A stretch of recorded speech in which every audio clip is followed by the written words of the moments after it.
Greetings, everyone. This is going to kick off a new portion of the channel relegated to building a cordwood cabin.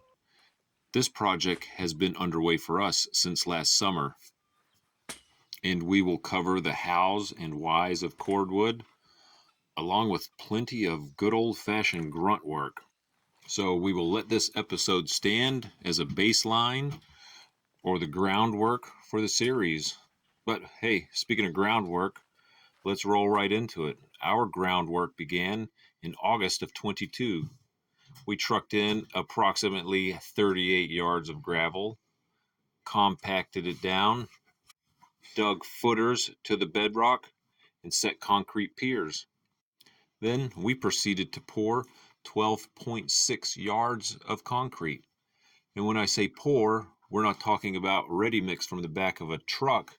This was mixed by hand on property in a cement mixing drum. We bought a pallet of Portland cement, rock, and sand. It totaled out to be 258 loads out of the drum concrete mixer. It took us 11 days to complete. And once the concrete was complete, it was time to move into posts and beams. We are sourcing all of the lumber from our property. So the pieces we deemed worthy of posts and beams, we brought to the sawmill. The rest we cut to our wall length, which is 18 inches. We treated the posts and started the build.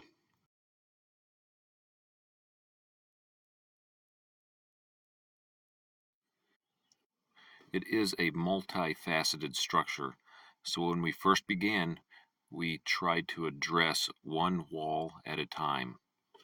This was a nice method to cut our teeth with, having never done this before. But after the wall was concluded, we deemed that we did not like the slumping effect from building too high too soon. So the alternative was to build one layer around the entire structure and build upwards. The medium here is lime putty mortar. It is slaked hydrated lime, soaked for at least 48 hours, mixed in ratio with screened sand. Having poured so much concrete, to switch to mixing lime putty mortar had quite the learning curve. But nonetheless, we were able to figure it out and are happy with the ratio we use now.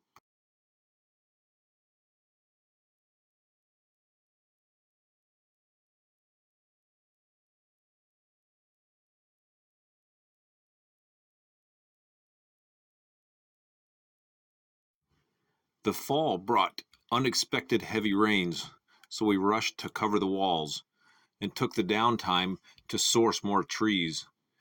And we were quickly reminded that the best time to pill a tree is in the spring and summer.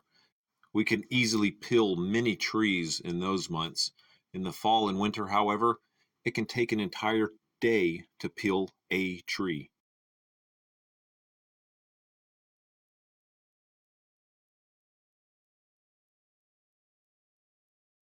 Generally, sawdust is used in between the walls for insulation, and we do manufacture quite a bit with the sawmill.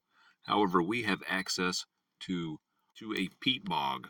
So for not much money, we can get a truckload of sphagnum peat moss, which is antimicrobial, antibacterial, prohibits fungal growth, and with moisture can help retard the cure for the lime putty mortar so it does not hasten to cure in the sun and impose a risk of cracking.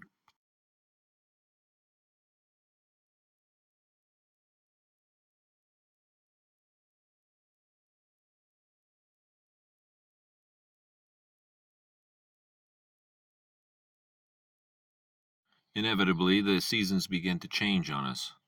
We started getting a little bit of rain, so we chose to cover the walls and work as much as possible. The lime putty mortar needs 3 weeks of no freezing temperatures to cure and no wind. So at our best estimation, we worked until the middle of November, which was unseasonably warm, and were able to stop at the end of November and had plenty of time for the cure to set in before the winter did. So we bundled up the walls and shoveled the snow as it came. and I'm happy to report that the concrete and the mortar mix made it through the winter intact. And this is where we pick up now. We have begun sourcing wood for the summer of 2023 and will begin building this in installments. We will consider this an episode 0 just for a baseline and a background.